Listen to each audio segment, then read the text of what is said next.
हरियाणा के उप मुख्यमंत्री दुष्यंत चौटाला ने भी सीईटी परीक्षा को लेकर बयान दिया। उन्होंने कहा कि रिपीटेड सवाल आना सवालिया निशान लगाता है, सरकार इससे मॉनिटर करेगी। मैं मुख्यमंत्री मनोहर लाल से बात करूंगा इस बारे में।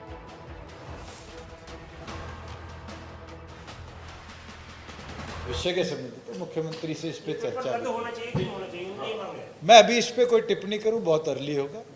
हमें एक बारी स्टाफ सिलेक्शन की तरफ से औपचारिक टिप्पणी का इंतजार करेंगे, ज्यादा बेहतर है, क्योंकि वो एक ऑटोनोमस बॉडी है जो संविधान से चलती है। स्टेट गवर्नमेंट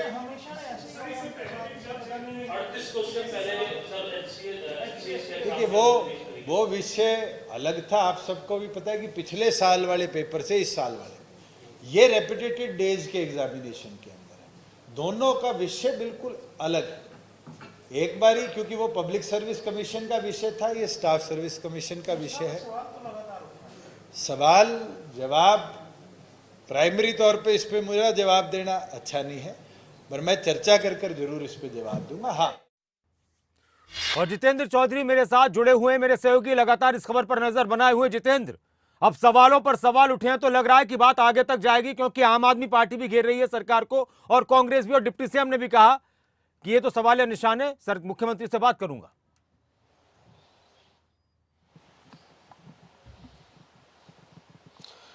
देखिए बिल्कुल, क्योंकि जिस प्रकार का ये मुद्दा है नासिर, वो केवल कुछ लोगों से जुड़ा हुआ नहीं बल्कि हजारों युवाओं का जो भविष्य है वो कहीं ना कहीं सीईटी ग्रुप 57 और ग्रुप 56 की जो परीक्षा हुई है उससे जुड़ा हुआ है।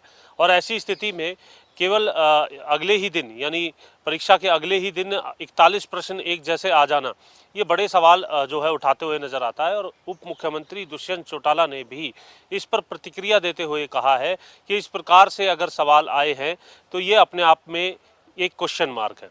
हमने उनसे ये भी पूछा कि ये किस तरीके का क्वेश्चन मार्क है, आप इस पर आगे भी प्रतिक्रिया दीजिए। उनका ये कहना था कि क्वेश्चन मार्क इस बात का है कि आखिर पेपर किसने बनाया है, क्या जो पेपर बनाने वाले एग्जामिनर हैं वो दोनों अलग अलग हैं या फिर सेम है दोनों पेपर बनाने वाले।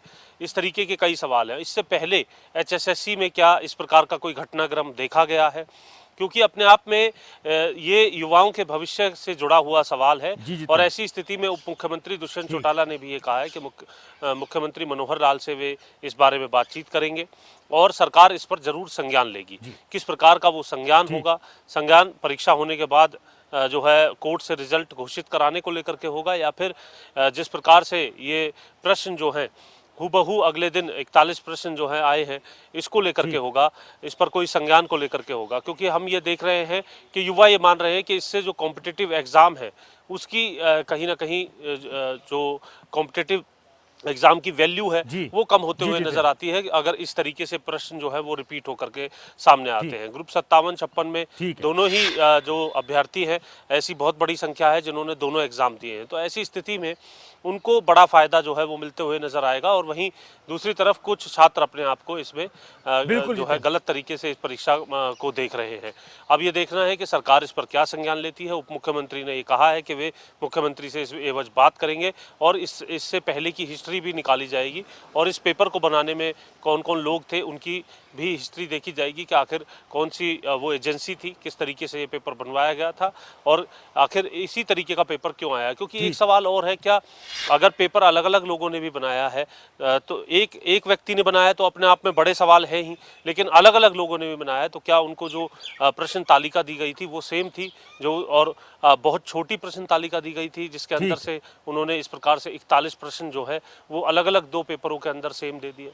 तो ये बहुत से ऐसे सवाल हैं जिन सवालों को लेकर के अब सरकार को संज्ञान लेना है, एचएसएससी से संपर्क साधना है और एचएसएससी को भी इस पर संज्ञान लेना है क्या उनके जो पेपर हैं, उनकी जो परीक्षाएं हैं वो इसी तरीके से होंगी। बिल्कुल जितेंद्र, नासिर बहुत बहुत शुक्रिया इस पूरी जानकारी के लिए और हम लगातार इससे जुड़ी तमाम अपडेट अपने दर्शकों तक पहुंचाते रहेंगे।